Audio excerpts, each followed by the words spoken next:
If you've been around the internet as long as I have, you'll know there's a big community of people who go on YouTube and they talk about video games or what books they've been reading or what fashion they like to wear, and they get millions of subscribers and they make millions of dollars. You're not going to do that, but what I am going to teach you to do is try and get your foot on the ladder.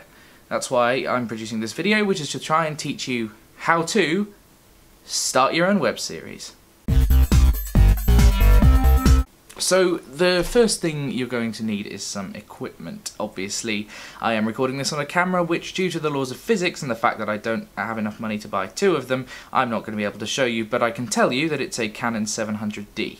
I got this for about £400, about $600 US, and it's well worth it in terms of video recording quality because it has the wonderful feature of video autofocus.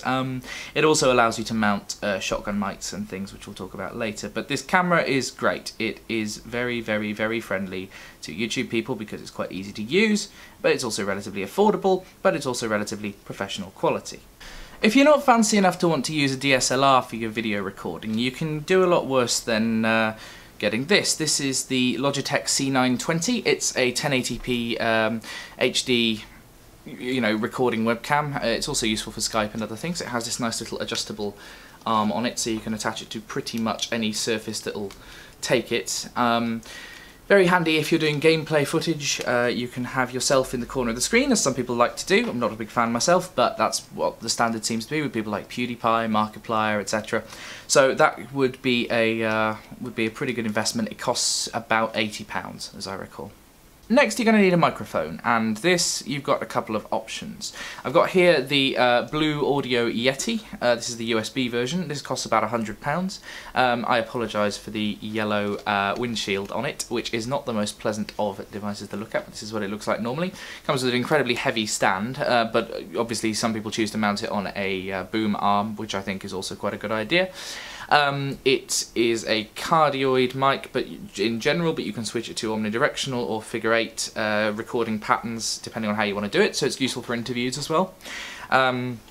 You've got adjustable gain on the back, you have volume on the front. It's also got a earphone/headphone port if you want to monitor yourself and see how you sound, although that can be a bit disconcerting. So this would be my highly recommended option if you are going to be recording anything with video footage which you record on the computer. We'll get onto software later. Another one of your options is this. This is a Takstar SGC598 shotgun microphone, which attaches to the top of a Canon DSLR, as you can see on the advertising. It's not English, I think it's Japanese, which makes setting it up to use it kind of hard, but it's what I'm using to record the audio on this video, so I'm hoping if it sounds decent, I might encourage you to buy it. It'll set you back about 70 quid, but it's a high quality condenser microphone, comes with a windshield so you can use it outside.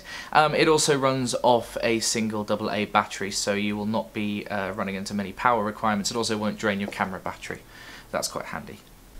This little black box is the Elgato Game Capture HD. Again, it's about £100, and it's a very handy device if you want to record any console games. It'll take an HDMI input, but it also has adapters for the PlayStation 3, which has HD copy protection on it. It'll also take some AV inputs from older consoles. It captures at 1080p, not uncompressed, but it compresses on the fly, meaning it'll save you from having a hard drive filled up in about 30 seconds of recording. It's also particularly handy if you want to stream a game through to your TV, so you can play it live without enduring any of the lag that'll happen if you try to play it on the screen as it records. It comes bundled with software. For the price, it definitely can't be faulted. It's entirely appropriate for doing any kind of let's play or walkthrough from a console, and in the days long past when consoles were the main platform for gaming, it would have been essential. Now it's only highly recommended because so much stuff is PC available and you can record it with fraps, but nevertheless, it's definitely worth having. Next, we'll move on to software and talk about some of the pieces of software you'll want in order to make, record and edit your videos. This is Fraps. It's a screen recording software which will record anything that displays through a graphics card. This includes video games, it includes flash videos, it includes all sorts of wonderful things, but mainly the purpose is for gaming. It records in RAW HD at whatever resolution you set the game to, which can fill up your hard drive pretty quickly. However, it does give you the best available quality for the game. This can result in files that are about 15 gigabytes for a 10-minute stretch, which is not advisable if you've got a small capacity hard drive like I do. Nevertheless, it's good quality and you'll definitely appreciate the ease of use by only hitting one key to record and one key to stop. This is Open Broadcaster software. It records in compressed HD, unlike Fraps, which saves your hard drive space. Its main purpose is for streaming, but it's perfectly adequate for recording as well.